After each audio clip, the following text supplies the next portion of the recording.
Hello folks, you're listening to Unlucky episode number 13 of your favourite sports betting podcast, A Mug's Game.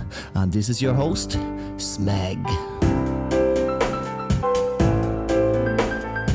That's right folks, we're back for the big one at SW19 at Wimbledon.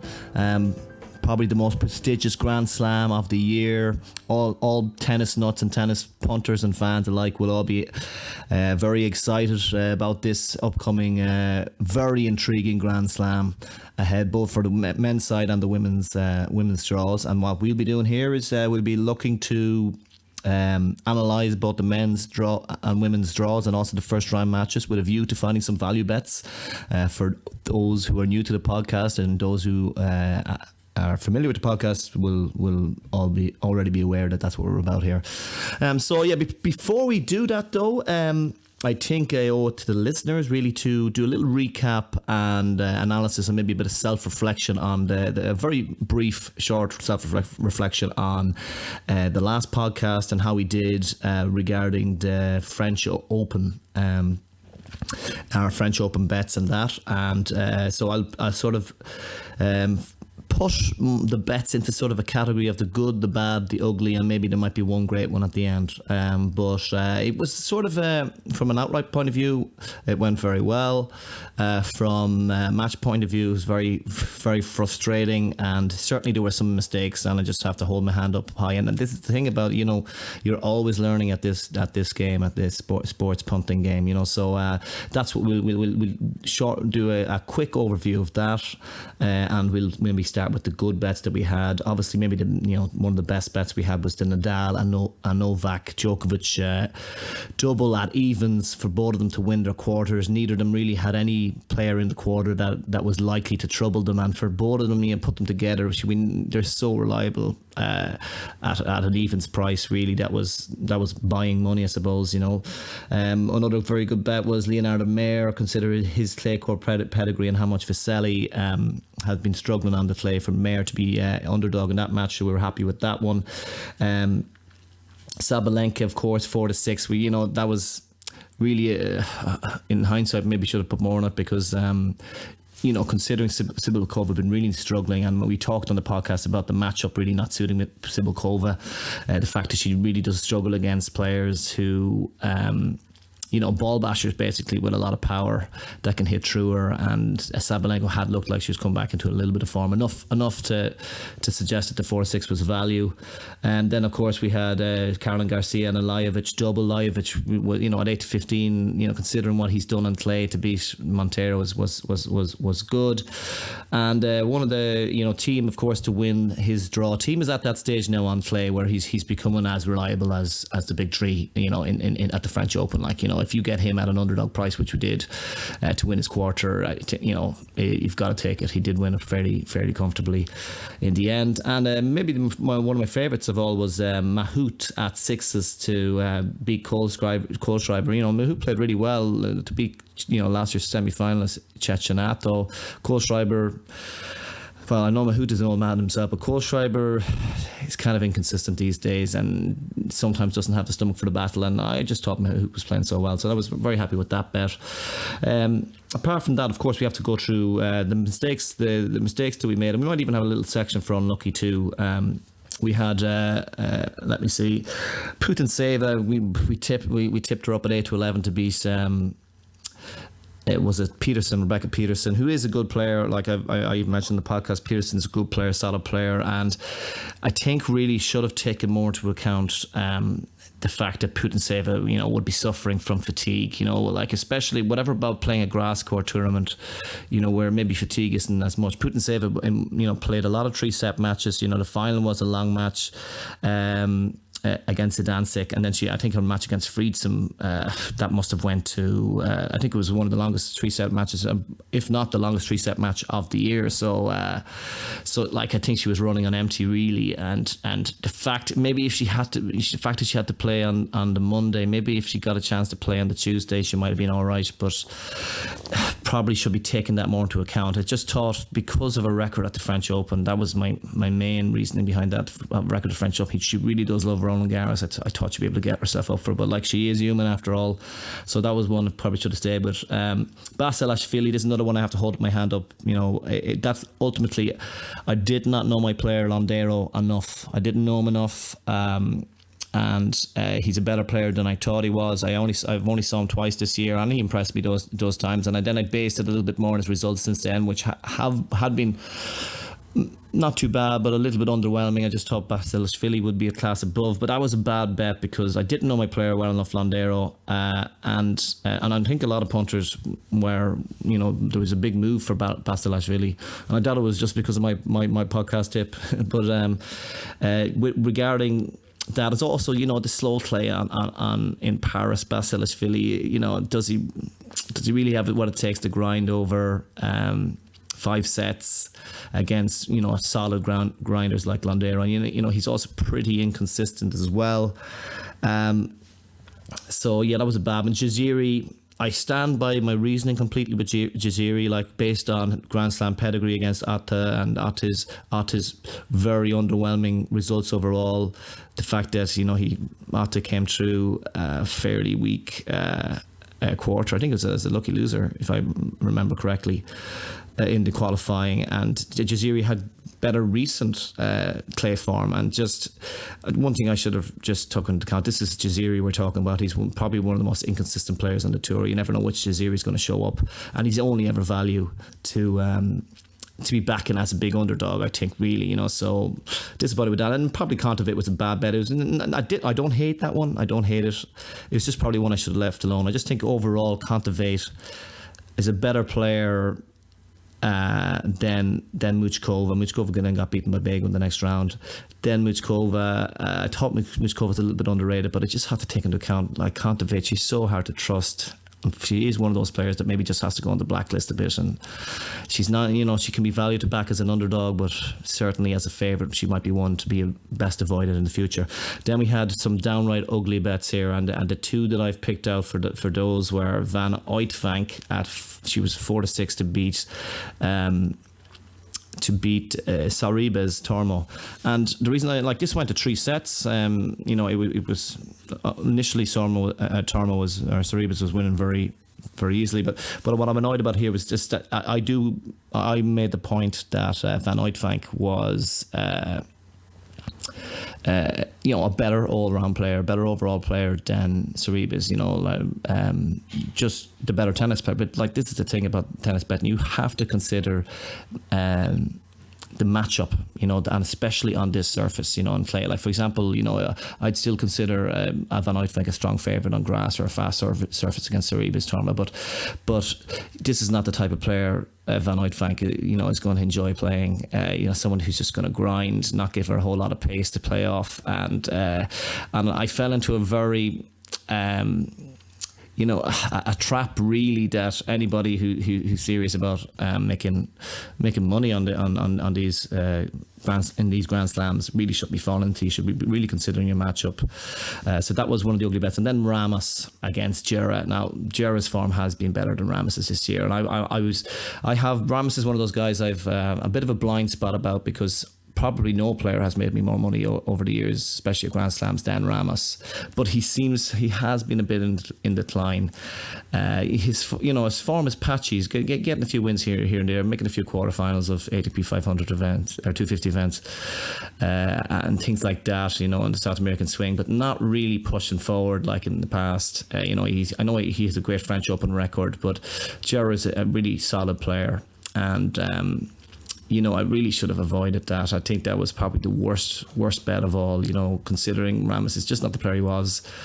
And he's made plenty of money for me in the past, especially, believe it or not, on grass over the years. I got him, you know, had a huge win. I think it was 4-1 to beat Pospisil 2 years ago at Wimbledon, and then he was something like 3-1 to beat Troitsky the next round, and I had him against Istomin. Like, he's actually not a bad grass courter, and he's even a little bit tempting it at 7-2 to beat Steve Johnson, who isn't in brilliant form this year. But all in all, that was a poor bet. The unlucky bets were maybe Yastremska at 4-6. Now she did come off a week, an amazing performance really. I think was it in Strasbourg, and she beat Garcia in a fantastic final, and she was up, she was hammering Suarez Navarro 6-2, 4-3, 15-40, and she ended up losing the match then, so that's that was a disappointing one really, but I think it was a bit unlucky. And then Gasparian as well, like she was 4-0 up in the third set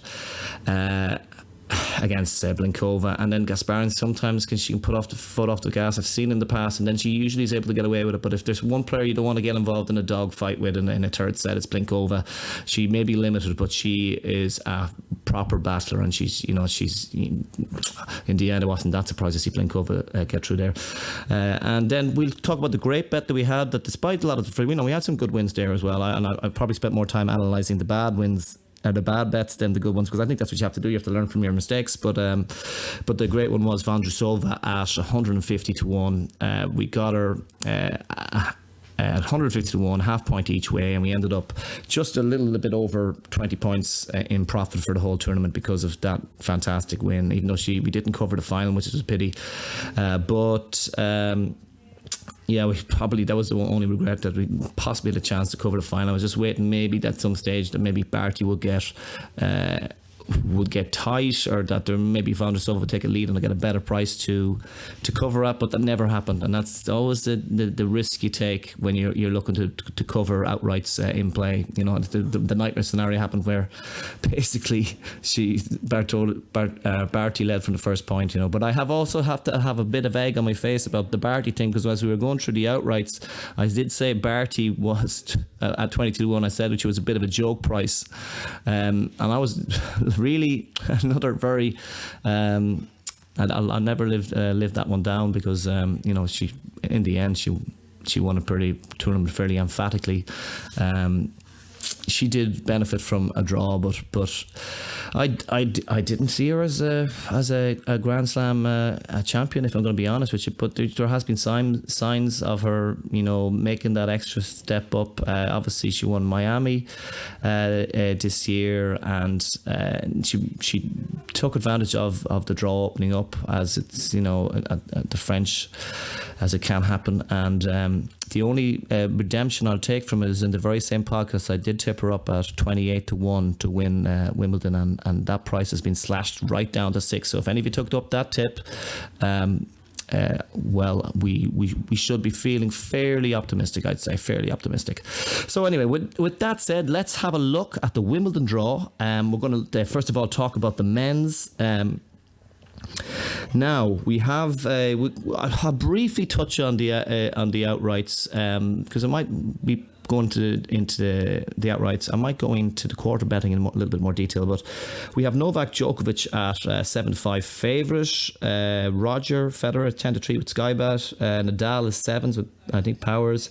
Then it's a long way back to we have Tsitsipas from the big three. For Tsitsipas is 4th favourite 20s, Zverev is at 33s, Raonic at 40s, Thiem at 40s. Then we have Berrettini, who's shortened a lot, 50s. He was 150 to 1, I think, about 2 weeks ago, and I was going to back him and I didn't. Medvedev 60s.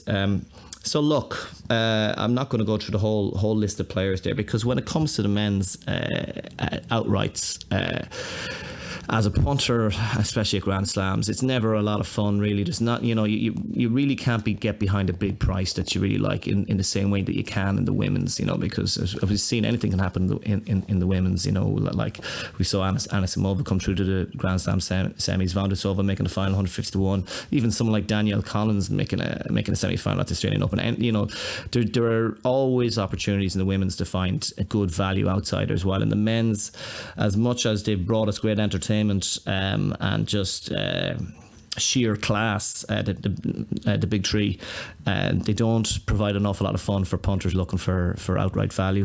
Novak 7-5. Look, I can't really back that. Especially look with the form that Roger's in. He is in the better half of the draw, but he doesn't have a great quarter where he could possibly face FAA Felix in the fourth round, and then maybe Medvedev or Tsitsipas in the quarterfinal. So even at 7-5 against Roger, you would be happy with that, but you'd have to wait 6 matches for him. Roger or Nadal, maybe we'd have to wait 6 matches for that to happen, and that's I'm not convinced really. Roger 10-3 represents maybe a little bit more value because. The fact is that he has a nicer quarter, which we will get into, and then look, I'd have to fancy him on grass against Rafa. I don't like Rafa back in 2008. Was just mercurial. He was just his movement and. I don't think he's not the same. He's not the same player on grass. He did have a great Wimbledon last year, but came up short against Novak. But the fact is, he mightn't even get that far. And I'd say Roger is basically favoured against anybody else from the other draw. And then, so yeah, you're likely then to have maybe Roger at 10-3 against Novak in the final, and that's probably going to be a good battle. So he'd give you a good run for your money. But having said all that. It's still so short. It's still quite short, considering that he is going to have to get through. Probably going to have to get through. Well, possibly going to have to get through one of the big two, and will surely have to play Novak in the final. It's the most out of the big three. It's the most value because Rafa to me at 7s doesn't represent any value at all. I'll talk about a lot of this when we go through the quarter betting, but. He's got a really, for once, he's got a really tough draw with a potential, with second round match against his nemesis, Kyrgios, who seems to love playing Nadal and could take the match away from him there. And also then he possibly has Tsonga, Cilic, and then that's all before he even gets to Roger or Novak. So to me, I'm gonna go out on a limb and say that's a bit of a joke price, and I'll be very, very happy if Nadal wins it, because I'd love to see Nadal win another Wimbledon, one more Wimbledon, but 7s to me is a joke considering the draw he has. Tsitsipas 20s, I fancy him to kind of. To get to the 4th round at least. I just don't know about his game on grass. I don't think he returns well enough on his backhand side on the surface. And maybe even I think his backhand's a little bit more exposed on the grass than it is in other surfaces where he can have a little bit more of a cut or a little bit more time to set up his shot. Out of that, Zverev at 33s. Now, 33s is beginning to look a little bit of value, but he's so inconsistent, and he'd still have to get through Novak.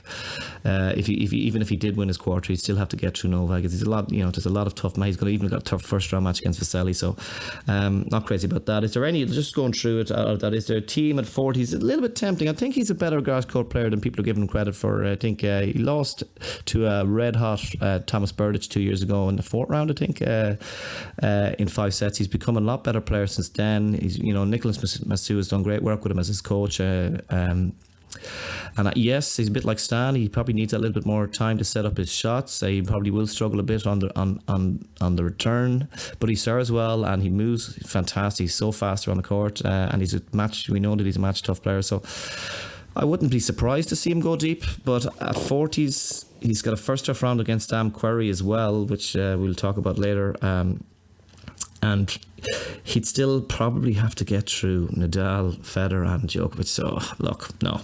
Is there any bet there that I like? Is there any big bet? Well, Struff is, if you really want something to put something tiny, I'm not even going to stake any half points in myself, but Struff at 500s with Betfred does seem like a bit of a massive price.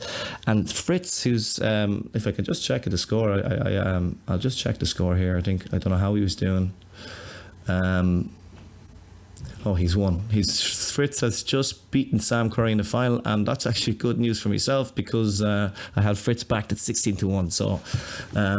So delighted with that result. But Fritz has just beaten Sam Querrey, so actually at 600s, I think Taylor Fritz, he'll take confidence from that, and he'll be. He really should have bet Zverev last year. He kind of choked it after the rain delay. Zverev was very lucky that the rain. Was it the rain delay or was it light that forced that match to be postponed to the next day? But in any case, Fritz at 600s. If you want to put a quarter unit each way on that, I think he's someone that represents a little bit of value. And also Song at 150s. Now I'll talk about that price when we get to the quarter betting. Now going towards so as I said, just to go through all that, I'm not actually, like I said, it's no fun backing outrights in the men's. I'm not actually going to stake anything on any player in the men's there. I don't have a Unibet account, so I can't. I think I backed Fritz with Skybet actually. At a similar price. It might have been 500, might have been even 500s or maybe bigger 750s. I'll have to have a look back. It's never a good sign we don't even remember what you've backed. But in any case, let's have a look at the women's outright. Now, this is absolutely fascinating to me. The good news for us is that we're on some very good price. If you've been following us on Twitter at Mug Podcast or Mug's Game Podcast on Twitter, or you can tweet us at Mug Podcast. We've tipped up Ash Barty 28-1 at 28-1, now she's into sixes, so we got to be happy with that. We've also tipped up, I think we were on Anisimova at 100s and she's into 28s, although I'm still not convinced about her game for grass, and there's a little bit of fitness concerns there. We have Sophia Kennan at 200-1, which we have to be very happy about, because she's on the weaker half of the draw, which we'll talk about in soon. But also, look, she had a fantastic win, I think in Mallorca, where she beat Sevastova and Bencic in the final, came back from match points down to beat Bencic. She's looked good. She beat Serena at the French and took a set off Barty on clay, and she's got a much better game for grass, and she's a feisty character. So at 200-1, and that half the draw, I'm feeling the almost feeling squeaky bum time before we even start the tournament, But so those prices, I think we might be on Yastremsk at 100s. I'm beginning to not like that so much, but still, it's still 100-1. We go through the other prices. Pliskova, I think she might have been at some sets. She was 12s after her fantastic run in Eastbourne there, where she basically obliterated the field. She's at 7s. She has a fantastic quarter, which we'll talk about soon enough. But at 7s, I can't be back in 7s, but she has to be really respected. Serena at 8s has to be respected, of course, with her Wimbledon pedigree. But Jesus, she's barely played any tennis all year. She got very convincingly beaten by Sophia Kennan in the French Open. And look, she's had some bad losses in the finals, against Osaka, and then of course she had a bad one against Kerber at Wimbledon last year. Now, I think time is running out for her a little bit, but she has to be respected. But she's in a tough quarter, and she has her work cut out, despite having a few fairly easy starters. What else will we say there? We got Kerber at 9s. Last year we actually had her backed at 16s to win it. She's back in good form again, but 9s is pretty short. Once again, she's going to have to play Serena. Both of them are going to have to play each other early. She got fairly well beaten by Pliskova today, so you can't really be back in 9s. In fairness, last year she did benefit from getting a fairly easy draw. To have to play Kasatkina, and she had to beat Osaka, but it wasn't the same Osaka as last year. And then she had to beat Bencic, and Bencic has come a long way since then too. She had to beat then Kasatkina and Ostapenko. Ostapenko kind of just gave her the match with unforced errors, and then only started coming into the match when it was all over. So, and then obviously Serena just completely choked it in the final. So she's got a tougher draw this time. I think at 9s you can't really say that's value. Kvitova at 12s, always a danger at Wimbledon, but she's got fitness concerns, so that's a worry too. Halep 16s. Osaka 16s. I think I'm on Osaka 20s that I did last year. Well, at least it's better than what's available now. But she's been quoted saying that she doesn't feel comfortable in the grass. She hasn't been in great form, so don't love it. But anyway, it's done. Halep 16s. I like Halep. I think has a good game for grass, and I think she could go very well at Wimbledon. But she's got a lot of tricky little players in her draw as well, and you know she doesn't have the big serve that she can rely on. 16s, you know, she's also capable of losing anyone and throwing in stinker performances. You know, we've seen it. I think it was a few years ago against Chepalova. We've seen it, Kanepi News, and we've seen it all the time. So it's like even you just know that. Yes, she can go far, but at 16s you can't be. I'd be thinking more 25s. Burton's at 25s. With her serve, it possibly doesn't have the game for grasp, but she got the quarterfinal last year with her serve, and she's got a decent draw. I can't back it because she was 40s. She was 40s only a few weeks ago, and the thing is, I still have question marks over her mentality. You know, Pliskova gave her hiding yesterday, and is she a Grand Slam champion? I don't think so. Konta 25s seems about right. She's dangerous. She, you know, more than capable of going deep. She's, you know, been in much better form this year than last year. Sabalenka at 50s. Actually, geez, we've nearly backed half the field. I think we're on Sabalenka at 50s as well. Look, no, I don't really fancy it. Muguruza is at 50s now. Look, I think we tipped up Muguruza 33-1. She lost in the 4th round against Stevens. Like, so I don't really have any regrets with that. I still tell you it was probably a bit big. You never know if she came through Stevens. You never know. She could have went deeper because she's more dangerous the deeper she goes into it. But if you think about it, right, 50s, she's in the tough first quarter with Barty and Serena and Kerber and all that. But when you think about it, look, in the last 4 years, Muguruza has she's been to the Wimbledon final twice in the last 4 years. She's won it. She was champion in 2017, and the last time she was champion, she lost in the 4th round of the French. In 2016, she went out early. She won the French. She probably was a bit goosed after that, after winning the French. Last year, semi-final of the French, maybe she was a bit goosed as well. Wasn't totally prepared for it,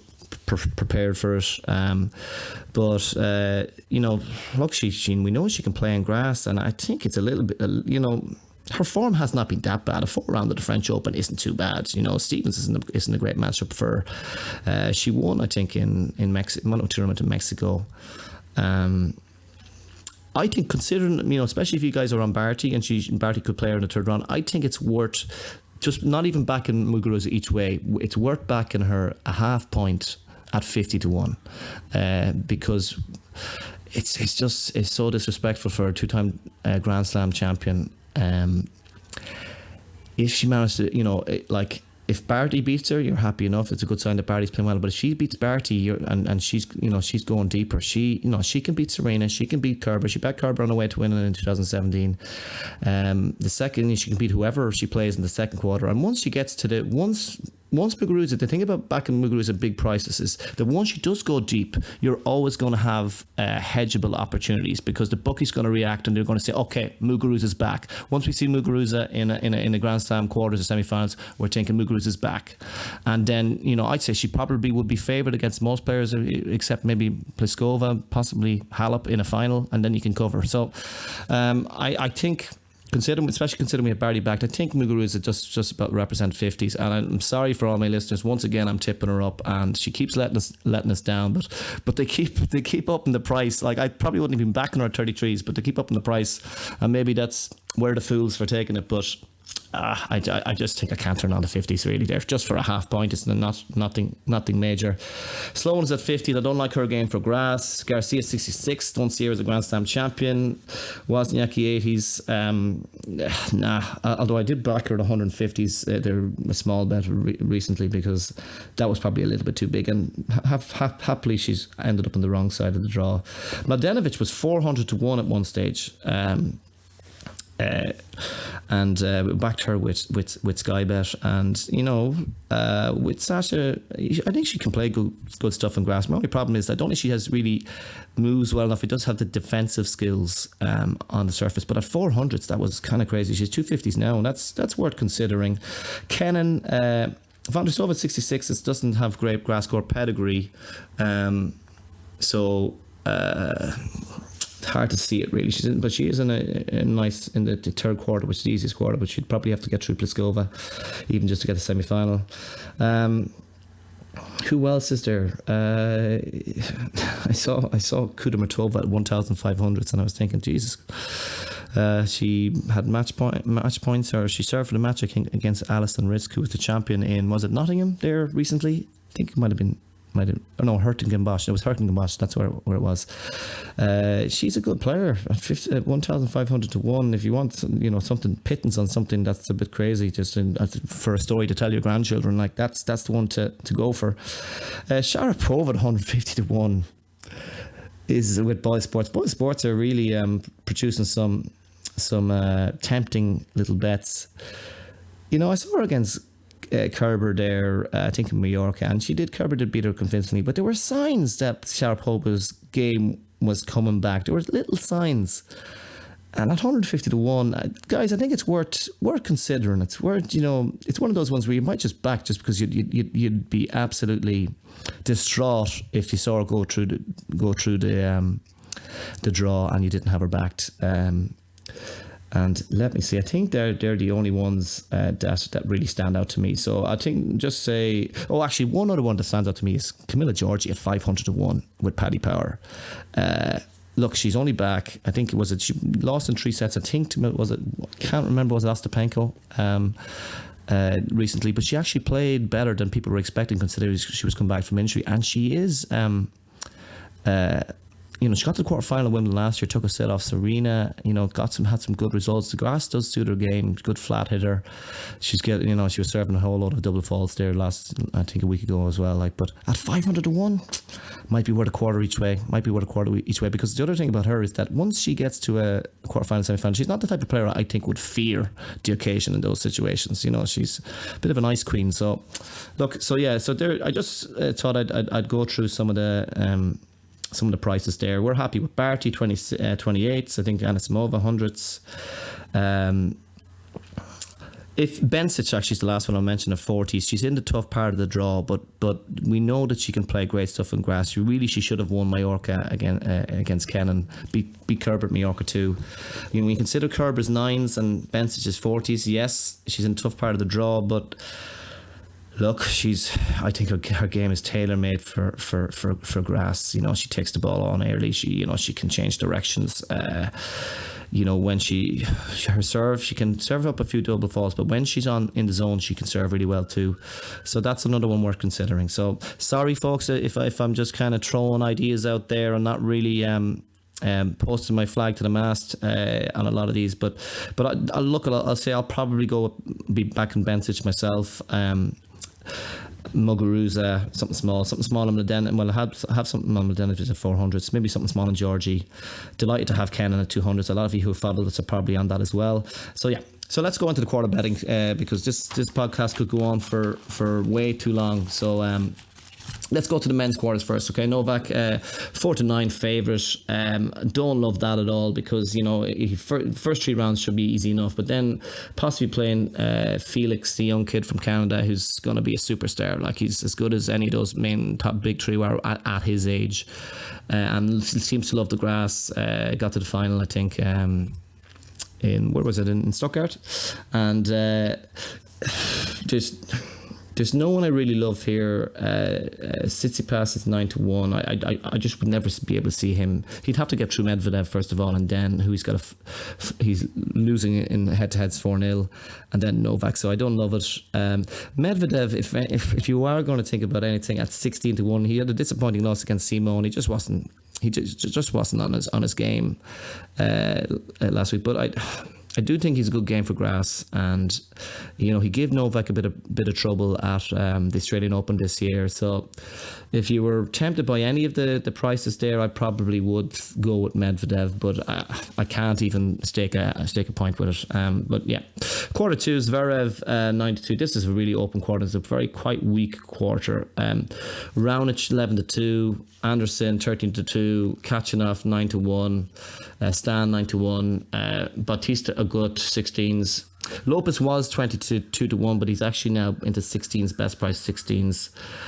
And then, like, Kachanov looks tempting, but he'd have to play Lopez in the second round, and then he'd probably have to get through maybe 2 of the 3 players, Zverev, Raonic and Anderson.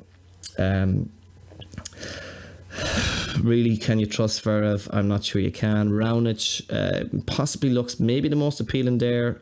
Well, Anderson looks quite appealing too, but just there's question marks over Raonic and Anderson's fitness. Stan has never. He's got to the quarterfinal twice at Wimbledon, really, and he has, he's shown some good form. Oh, jeez, it's very hard to know. If anything, there's you could be looking for an outsider there. And there's one that I'm going to tip up is Yuri Vesely at 100-1 with Boyles. Came through qualifying so well, so convincingly.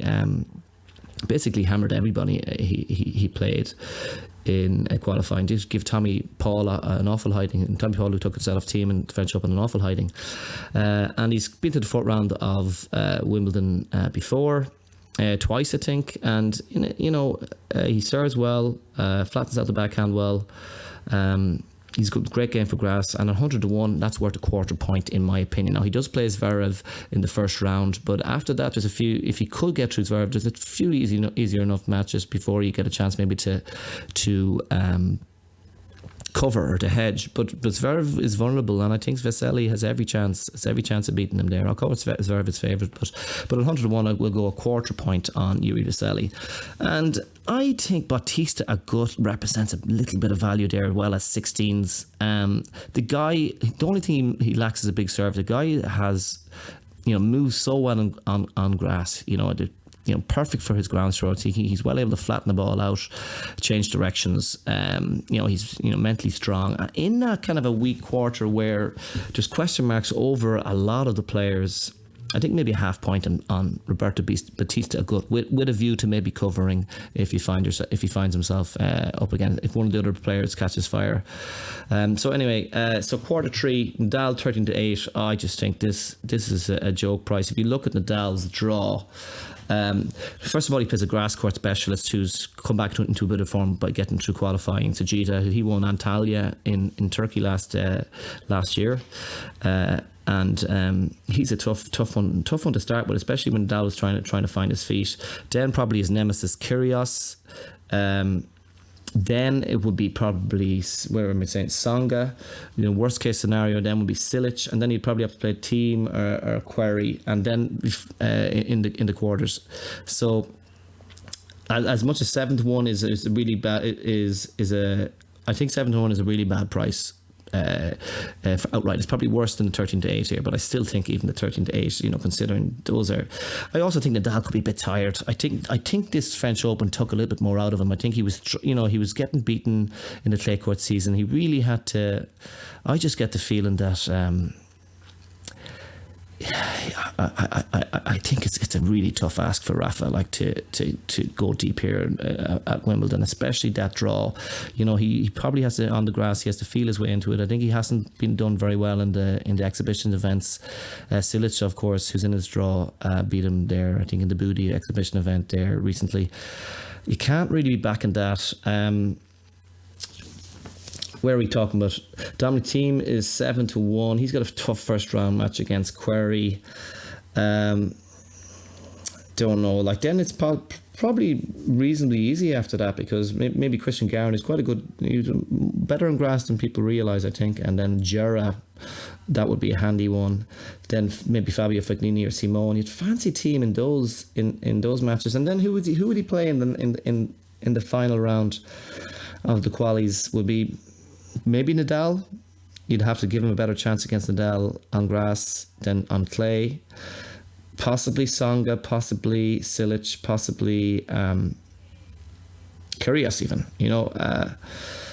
So if he got through Querrey, he'd be favoured to make it to the quarterfinals. And Querrey got beaten there by Fritz. I don't know. I think 7-1 is probably right. It's probably the right price, but it's worth considering. It's worth considering.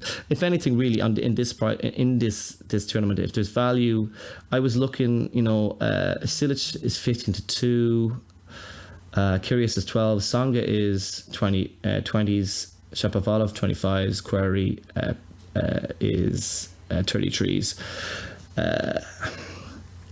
Look, there's some other ones like Mannarino 100s, Tomic 250s. Look, I was thinking to myself, Tsonga played really well in Halle against Federer last week, and we know he's been to the semi-finals on multiple occasions at Wimbledon. We know he's got the game to do it. I have a feeling Nadal is could go out early here, and it might even be Tsonga that takes him out. And I don't love the 20, even though I don't love the 20 to 1. I was just thinking, well, the 150 to 1 kind of seems more appealing now because of the fact that he probably would play Federer in the quarterfinals or in the semi-finals, and he's beaten Federer before, and he ran Federer close in Halle the other day. So that wouldn't be like a scenario where you'd be thinking, he's got no chance, So maybe Song has one more big run with him now. So, but once again, a lot of tempting prices, and you can't really back them all. It's a really hard one to know. I think out of all of them, really, considering a lot of the big guns are in the bottom half of that quarter, like the Cilic, Querrey, not Cilic, Nadal, Kyrgios, Tsonga. And in the top half, if Querrey could beat Thiem, Querrey is probably the better value here, because Querrey is 28th with Boyle Sports. If he can beat Thiem, if you get through Thiem, and Thiem is always vulnerable in the early rounds, in the early rounds of Slam, especially on a surface like grass where he hasn't played a lot of tennis this season. 28 to 1, I think a half point on Sam Querrey to win that quarter, because once he gets through Querrey, he's got a very good chance of getting to the quarterfinals. And once you get through Thiem, so it all comes down to that matchup against Thiem, and the best time to play Thiem is in the first round. So at 28 to 1, I'm going to suggest that Sam Querrey represents the best value, so a half point on Sam Querrey. And in the final quarter, I'm going to have to nail my flag to the mast. If that's even I don't even know if that's the correct term, but I'm going to have to say Roger Federer. I'm tipping about 3 points on Roger Federer at 8 to 11 to win this quarter. He came through Halle, he came through in a few 3-setters, but he managed to beat Goffin very impressively in the final. Bautista Agut, the fellow who took a set off, the fellow we were talking about earlier, took a set off Federer in that tournament. So did Tsonga, but those guys are playing well. I think Federer has to be happy with this quarter, and the only threat I see is Berrettini. Now, Berrettini serves really well. He's a threat possibly in the fourth round, but then, maybe Nishikori in the quarterfinals. Federer owns Nishikori. There's no one in here really that you'd be worried about. Maybe Lucas Poole in the third round. Federer's going to take him out. He's just got the only person you'd worry about is Berrettini in the fourth round for me. And I think, Federer, he's just in such great form now. We don't have to worry about him. Is he too old to go deep in the Slam? We saw him do it on his least favourite surface, clay, only a month ago. So at 8 to 11, I think Federer, it's just hard to see him getting beaten here. There's only, the one big server is Isner there, but he's played no tennis. Like last year he was caught out by a big server, Anderson, but Isner has played no tennis. I can't really see Isner being a threat. So at 8 to 11, Federer seems like a fairly good quarter bet there to get through to the semi-finals. Now, as we go on to the women's quarters, we are looking at the first quarter. This is the quarter of death, because we have Ash Barty. Our Ash Barty is 5-2 favourite, but it's a stacked quarter. You got last year's champion Angelique Kerber. You got multiple 23-time grand. You got 23 slams. Serena Williams at 7-2. Bencic is in there. We know how dangerous she is. 2017 champion Muguruza. Last year's semi-finals, Julia Gorgeous. You got Sharapova, former champion. Beat grass court specialists like Vekic and Risk. So it's just a stacked quarter, and it's very fascinating to see how it's going to play out. But the way I look at it, it really is this. Okay, none of them. I don't think any of them represent value, because they're all going to, have to knock out at least two of the other top players to get it. And if you look at, 5-2 Kerber, Barty, 7-2 Kerber, 7-2 Williams. And then there's so many dangerous floaters in there. I don't see any value in basically in any of them really. Serena, it's going to have to beat Kerber and Barty even to win that quarter. So that's a tough ask. Barty's going to have to get through Muguruza. So the way, as I said, Muguruza at 50s represents value outright, only not as an each way, because once you get to the semi-finals, if she'd managed to get through that quarter, I think you'd nearly have to make her tournament favourite. So no, I'm not going to touch that, but it's a fascinating quarter with lots of great players, and there should be some real popcorn matches there. Quarter two, Petra Kvitova is 4-1, hasn't played any tennis, since before the French Open. She is, Konta is 5-1, Burton's 9-2, Anisimova 8-1, Sloane's 12. This is a fairly weak quarter. So you'd have to think, and Mladenovic is, one thing is, it's a fairly weak quarter. And I think there could be a reason to go for an outsider. Like, I don't even like Sloane's at 12s because I don't like her game for grass. Even though Sloane's is kind of a counter puncher, she is vulnerable against players who take the ball early, and she's not very good at taking the ball early. She's a pretty one-dimensional player, and she just doesn't seem that comfortable on the grass, really. But Elise Mertens has quite an easy draw. I was just looking at her draw. Fiona Ferrer in the first round, possibly Nikki Lesk in the next round, and then Qiang Wang, who doesn't really like grass, in the third round, will be the worst case scenario. It could be Petra or Burtons in the next round. Now, it could be Burtons in the fourth round. Burton's capable of a choke every now and then. Of course, Burton's will be favourite there, but certainly not unbeatable. And then maybe it would be worst case scenario Konta in the quarterfinals. Now, I wouldn't particularly fancy her against Konta, but we know that Mertens has got to the semi-final of the Australian Open in the past. It was 2018. So we know that she's capable of it. She's had some tough run of form recently, but that is such a nice little draw for her. And for her to be at 25-1, I think I was listening to the Network podcast lads have her tipped up as well.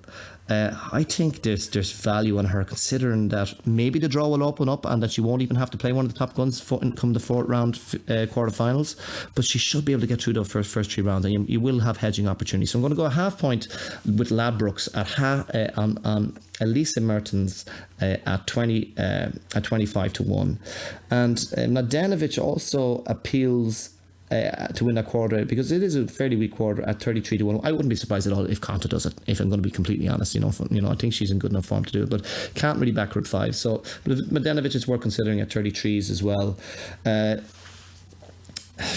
Who else was there? There was Siniakova is 66-1.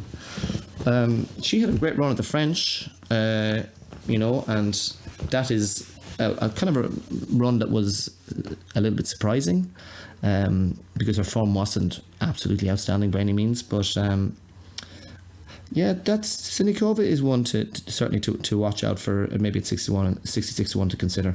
Quarter 3. Now this is the one where I'm going to place another bet. I'm not sure if this price is, because I placed this bet before she hammered Kerber in the final, but Karolina Pliskova is at 9-4 with Sky Bet to win win the third quarter and get to the semi-final, and she is in great form. The weather will probably suit her as well, because it's supposed to be sunny, so the ball will bounce up a little higher for her, and which will help her as a tall player, because I think players who have, she struggled against players in the past who can, like Reba Arakova, I think a few Wimbledons ago, who can slice the ball low and keep it low at her feet, and she doesn't like that. But I'm just looking here, Zhu in the first round, Puig wouldn't, one-dimensional player that I think Pliskova will be able to serve off the court. Now she would have to play Say or maybe Ostapenko in the third round. Now Say is definitely dangerous, no doubt about that. They've had some battles in the past, and she is exactly the type of player that could cause Pliskova double trouble. But with Pliskova serving the way she's serving and just in the form she's in, you'd still have to fancy her to get through that, and that would be probably her most dangerous match with one of those two. And then Vondrousova would be the worst case fourth round opponent. She took care of Vondrousova very easily at I think it was at Miami this year, and she's going to have a big serving edge there too. And then it would be, my God, like we're thinking Svitolina, Sevastova, Martic in the quarterfinals. You would bet your house on Pliskova to beat. Well, Svitolina is really, really struggling. She's injured basically, and you'd really fancy Pliskova to beat Sevastova or someone like Martic in a semi-final. So I tipped up 1.5 points on Pliskova at 9-4 to win quarter 3. I don't actually love her I still don't even love her on grass. I don't think it's her best surface, but like, you can't deny the form she's in. You can't deny it's an easy enough draw. But there's only one other bet I want to tip up in that quarter as well, is Maria Sakkari at 33-1 with Boyles. Now, she has a very decent draw. She's got Pura, who's not that comfortable on grass. There's no great results on grass. Like, Sakkari has been to the third round before. She's of Wimbledon. She got beaten last year in 3 sets to Sophia Kenin, which is no harm. But she's in great form. She won Rabat. She got the semi-final at Rome, and she's an all-court player, really. Like, she likes to feed off pace. She definitely has a good game for grass. So Pera in the first round. Buskova should be taking care of her easily in the second round. Then, like, she could be playing Svitolina in the third round, but it's even in that case, you'd fancy her against Svitolina, considering Svitolina has played so little tennis and is in such poor form and has injury doubts. Maybe Martic or Sevastova in the in the fourth round. That's a pick 'em for me. I think Sakkari is more than capable of beating either of those players, and that's worst case scenario, of course. And then worst case scenario would be Pliskova in the quarterfinals. Now, I wouldn't fancy her at all to beat Pliskova, but we've already tipped up Pliskova. So if you want to to have someone else and to hopefully they play each other in the semi-final, in the quarterfinal, that would be Sakkari. And at 33-1, a half point on her to get through. She's a feisty little competitor. She's got a great draw. It's a very weak quarter. 33-1 represents value to me. And finally, on the last quarter is Osaka, Halep, Keys, Garcia, Kenin, Azarenka, Sabalenka. Some big names in here, but Osaka, look, it's very hard to it's hard to make a strong case for her at fours. We know that she can serve great when she's on her game, and that would definitely help her on grass. But she doesn't have brilliant grass course results. I think she finds it, the movement on the grass a little bit tricky. Hasn't good form. Can't really be confident about her. Halep is at 11-2 to win the quarter. It's a little bit tempting, but she doesn't have that nice draw. Like, she's got Sasnovich in the first round. That's a really tough first round. Sasnovich can play well in grass. She beat Kvitova in the first round last year. Halep is always vulnerable, I think, in the early rounds of slams anyway, as we even saw at the French this year.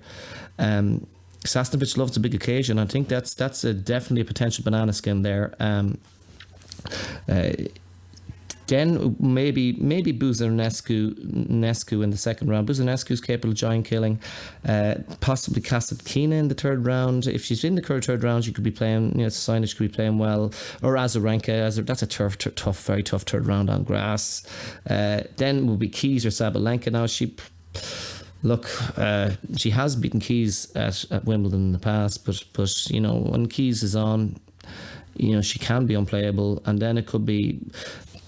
Maybe the quarterfinal might be the easiest match of all. It could be Osaka. It could be, well, if Osaka's in the quarterfinals, then it's not an easy match. That's a sign that Osaka's playing well. But it could be someone like Wozniacki even. And you might think that's an easy match, but Wozniacki has a great record against Halep. So I just all those matchups, I don't really love what Halep has to face there. So I can't really find value in the 11-2. Keys as well as sevens. And I don't hate it, but look, she has let us down a lot in the past. She has, people say that she's got a great game for grass. I don't know if she does. I think she likes a little bit more time to set up her shots. She makes a lot more unforced errors on the grass than she does maybe on the slow hard court in the US Open. Last year got beaten by Rodina. She'd been beaten by Halep and Georgie in the last few years, Camilla Georgie in the last few years, and Radwanska. She hasn't pushed through. She's never been to a Wimbledon. I think she's been to a Wimbledon quarterfinal once. And I don't know if the grass actually does suit her game as much as people say. People just look at her potential for a big serve and all that. But I think she just needs a little bit more time to set up her shots. So I don't hate it. She's obviously a live contender, but I can't be backing it. We're happy. Garcia in great form at 12s seems about right. Sabalenka at 17s. She played some good tennis last week. That's that's certainly something to consider. But out of all those, really, I just don't think you can fancy anyone there. So that's the quarter betting done. We're going to go straight to the match betting. This is going on a long time. I think this is only for tennis connoisseurs who are going to be listening to this. This as far as we've gone. If you're still listening, well, you must be pretty much either obsessed with betting or tennis. So let's go through the match bets. My first match bet here in the first round is that I found out, or I thought I couldn't believe the price is on Leonardo Mayer versus Ernest Gulbis. This was basically a pick'em at 4-5. Mayer is 4-5 with Bet365 to beat Gulbis, right? Now Gulbis has only won one of his last 16 matches. A lot of those matches at challenger level. Okay, even last week he lost a match to the world number 443 in Turkey. I don't know why Mayer is so underrated here. I was looking on his Twitter. He seems to be up for it on the grass. There's a picture of him travelling. Doesn't seem to be any injury worries. He had a great run recently in the fourth round at the French. He beat one of my favourite players, Diego Schwartzman, in the second round. And he's also has good results on the grass. Like in the last couple of years, he's beaten the likes of Gilles Simon, Anderson, Kevin Anderson in Wimbledon. He's beat Kokkinakis when he was playing well, and Granollers. He's beaten Seppi at Wimbledon. He's beaten Baghdadis, Kuznetsov when he got to the fourth round, and Andrei Kuznetsov, who had beaten David Ferreira round before in 2014. The guy has great pedigree on grass, and Gulbis is a mess. Now I know that you never know with Gulbis. He could one day show up and turn it on. I know, as we were talking about kind of the whole Jaziri thing,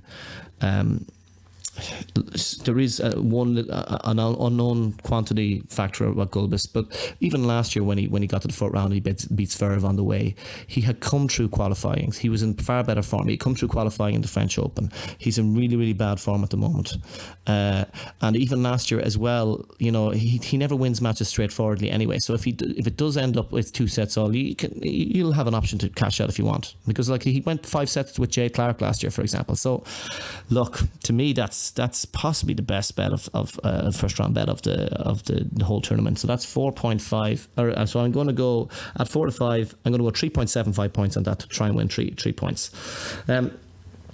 Also, who was I looking at here in this in these matchups?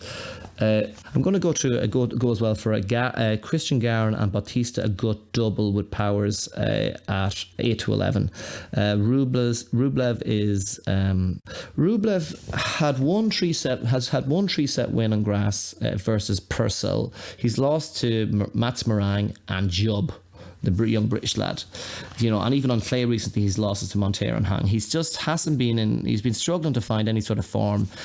I think this is the reason Garin is still seen as a clay courter, for one, and Rublev still has that bit of a reputation of a next gen young gun. And even though Garin is 1-2, I think he should be a bigger favourite than that. He's got a great game for grass. He is a bit of a counter puncher. He moves really well. He's had wins over Caruso and Hasse in Holland recently on grass, and was a double break up in the third set against Koric. And then last year he beat Mahut and Hurkacz in the qualifiers, and he took a set off Adrian Manarino. So the guy can play on grass, really can. Rublev's best grass result ever is in 2017 versus Trevaglia, a clay court challenger player, in 5 sets, and then he lost the next round to Ramos.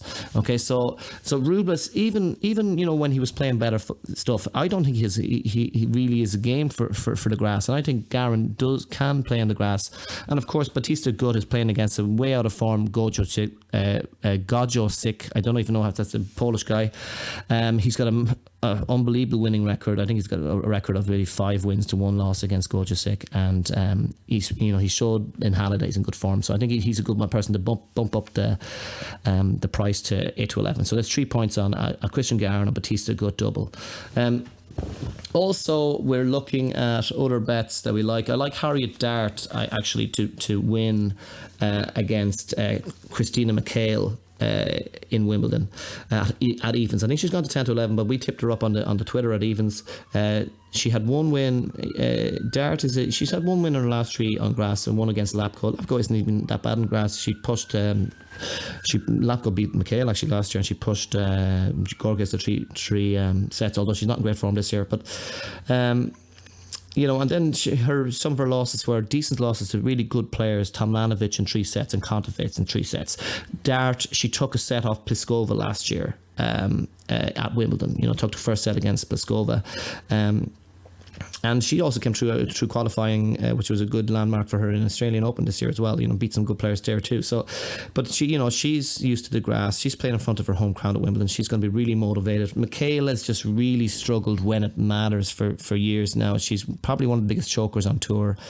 She should have lost to Sharipova, not Maria Sharapova, a very lowly ranked Sharipova in qualifiers, and then she was hammered by Huvan or Juvan or whatever you call her, a young player.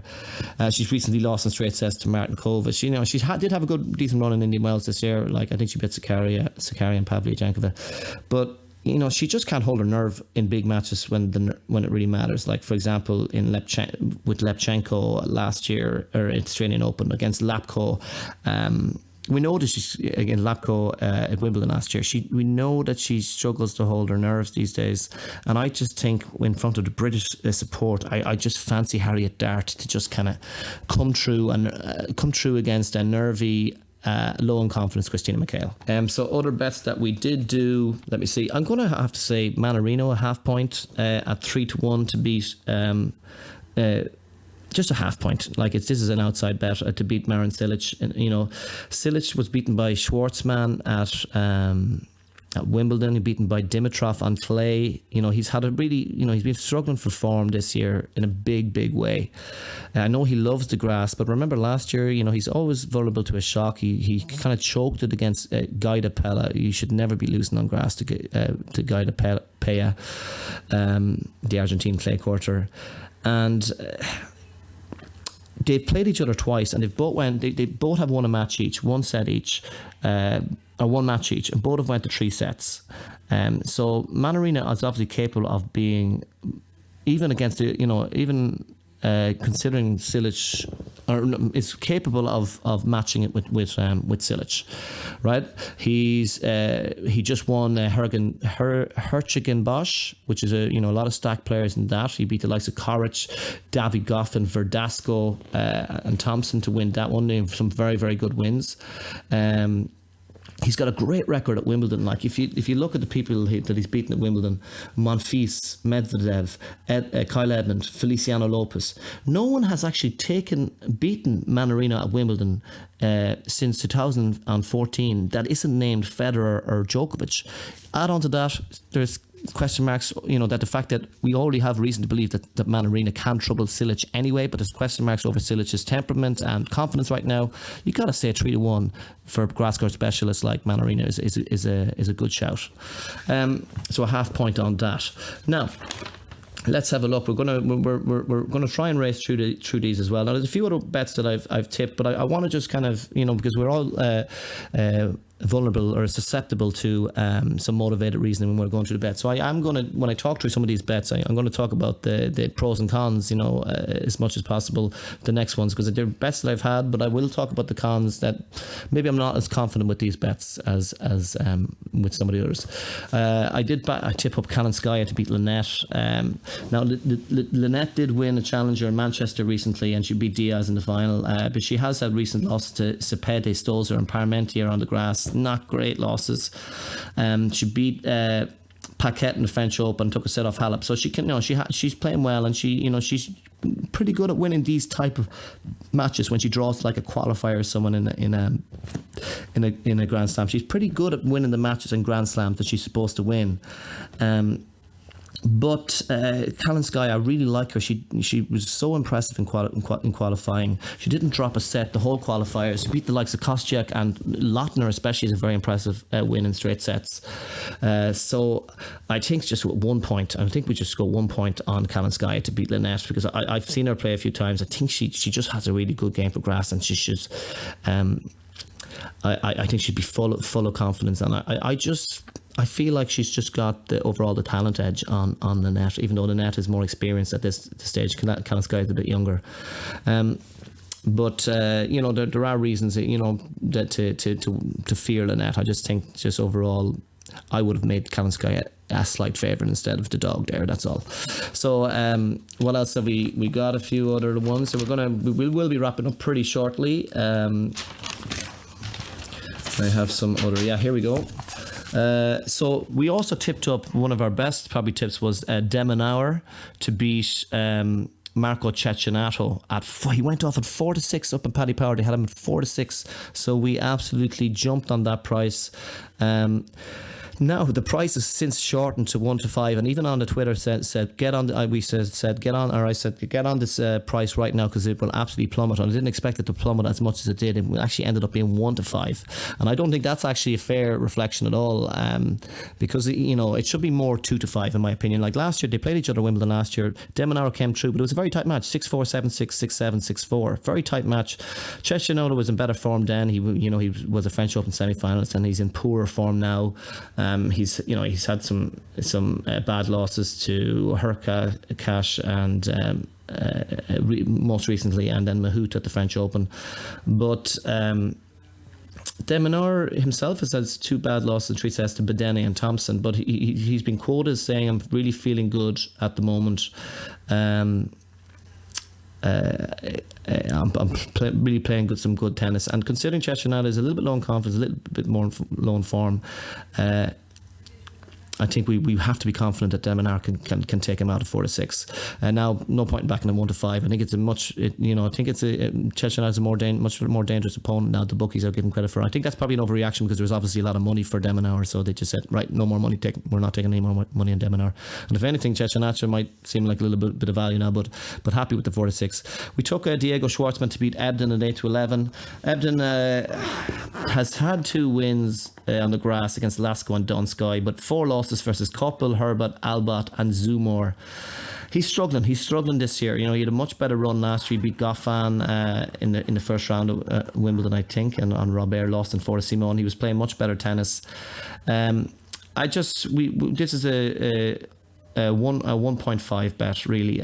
Just Diego had 2 very good wins at Queens.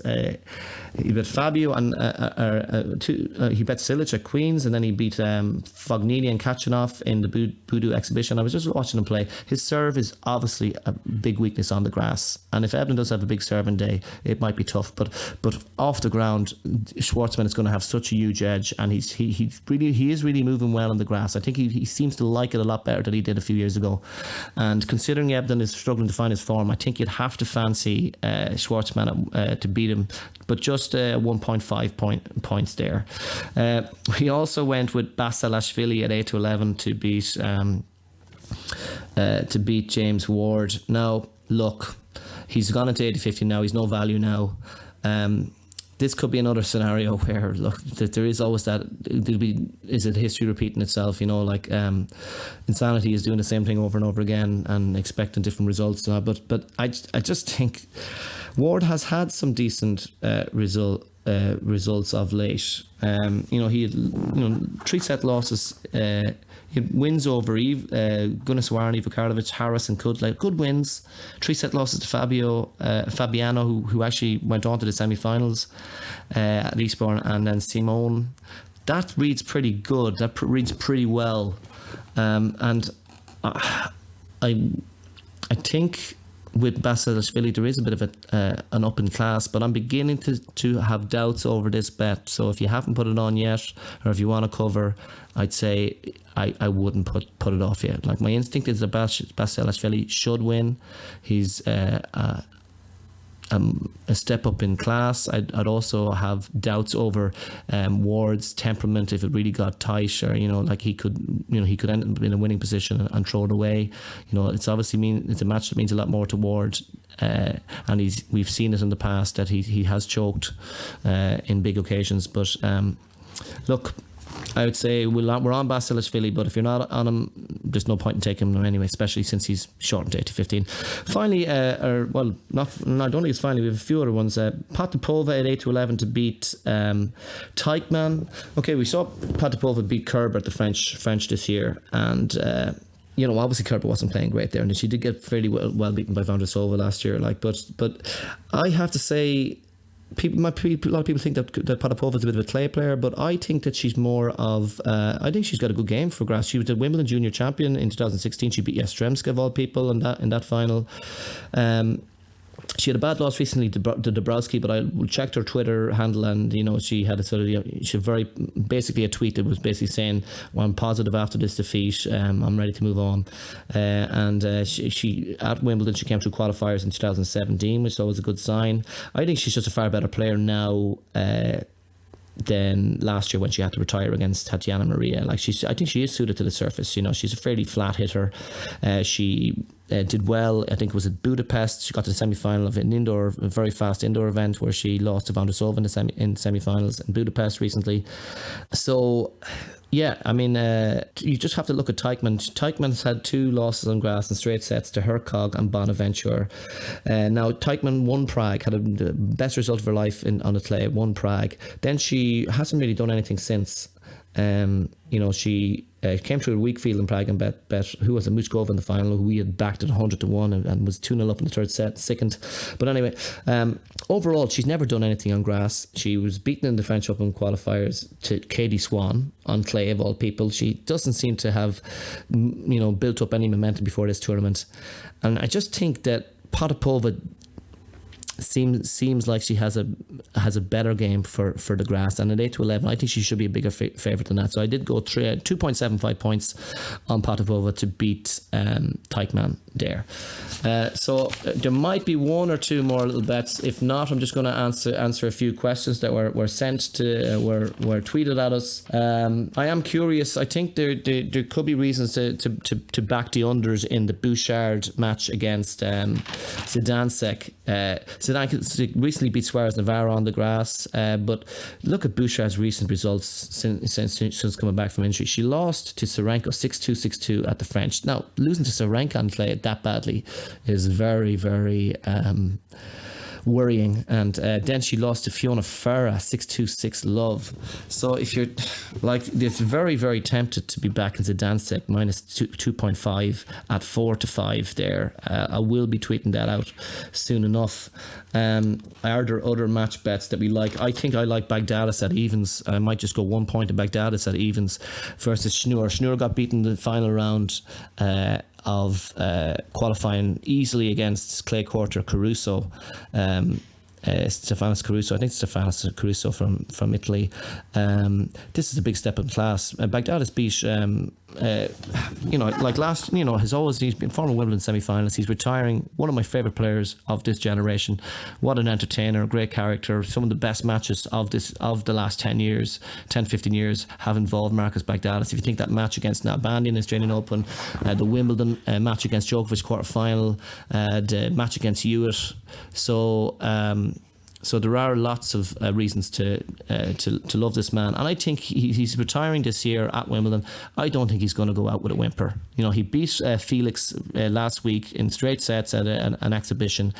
It's a big step up in class for Schnur, and I just feel I just have faith in Marcus that he's going to he's going to produce one more big result, and 1 point at evens for Marcus Baghdadis to beat Schnur.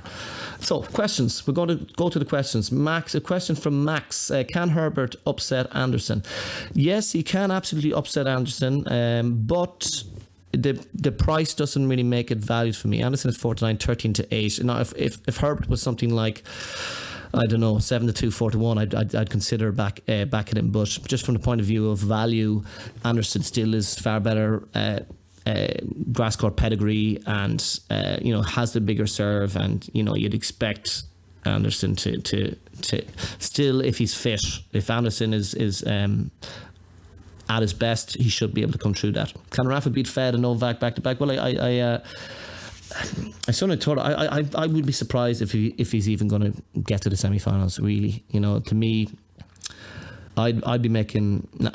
He's got such a tough draw, and I just have a feeling that it's a big ask. I think this French Open, as I said, this French Open took more out of him than maybe in other years, because I think in his head he might even be thinking this could be my last. I know I'm not getting any younger. Now that's all speculation on my part, of course, but I don't know. I can't, even if he got to the semi-finals, I don't think he could beat both Federer and Novak back to back. If he did, I will put my hand up and say, Rafa Nadal, you are the GOAT. I don't care if you don't win any other Grand Slam after this. If he beat an informed Federer and Novak, to me, he'll have to be considered a GOAT. Win 3 Wimbledons, 19 slams, even if he doesn't beat Roger's record. But I just don't see it happening. Jabaraj has a question: Tsitsipas or Medvedev as an opponent for Novak? Well, I think Novak would prefer Tsitsipas. Medvedev did give him a bit more trouble in the Australian Open. I think Medvedev would probably beat Tsitsipas. I think he does kind of own him a little bit on the grass. Whether or not that match would even materialise remains to be seen. But I don't think Novak would be too worried about either of them. Siddhant wants a question. 4 semi-finalists on Wimbledon. Yeah, let me think now. 4 semi-finalists in Wimbledon. Right, Novak, Roger in the men's. In the second... Oh, jeez. Do you know what? Taking odds out of the equation, I'll say Raonic. No, actually, no. I'll change my mind. I'm going to say Kevin Anderson. I think Kevin Anderson, if he's fit, is the best player in the second quarter on grass. And then I'm going to say, the other one is a very tough one. Look, I tell you what, if we're not talking about value. Oh, jeez. I'll say Nadal then, because this is the point. We're talking about value. We're saying Nadal will play Roger in the semi-final of Wimbledon. Like, he out of all of them, he's still the most, out of everyone in that quarter, he probably still is the most likely. But at the price that he's at, I think he has a lot of work to do, you know. And Paul Reynolds wonders, is Barty too short now? Yeah, she definitely is too short now. Like, she's got potential Muguruza in third round. She'll have to get through either maybe Kerber or Serena Bencic, all those players, even before she gets out of her quarter. Pliskova's in form. You might have to play her in the final. You know, at 6-1, you definitely can't be backing her. Yeah. So in any case, so in anyways, I think that's us for now. That you've heard our bets. Stay tuned. There might be a few other bets to be given. Thanks for listening. I know that it would take a massive fan to get through the whole lot. But if you love tennis or if you love your betting, well, then if you're like me, you probably would. I would certainly listen to anyone else do the exact same thing. I know I listen to another podcast which is just as long, and I enjoy it just as much. So if you want to share it with your friends, if you'd like the content or like the quality of the content, you can subscribe to our YouTube channel, which is called the Mugs Game Podcast. You can follow us, the Mugs Game Podcast, on Twitter, or at Mug Podcast. We are available to download on iTunes, and we can be found on SoundCloud, Stitcher, and Acast. And guys, it's going to be a great Wimbledon. You know, I love this time of year. We have to say that as much as the BBC coverage makes me cringe with how obsessed they are with royalty and celebrities, geez, the amount of camera pans to celebrities during matches is just so cringeworthy. You gotta respect their dedication and their enthusiasm for the tennis, and so we certainly will be enjoying that. And look, we'll get back to you after the tournaments to see how the bets went on, and we might have an analysis of how the tennis went in general. So thanks again for listening. And please share it with your WhatsApp groups, and subscribe and follow. And any other questions, feel free to tweet at us. Thank you and goodbye.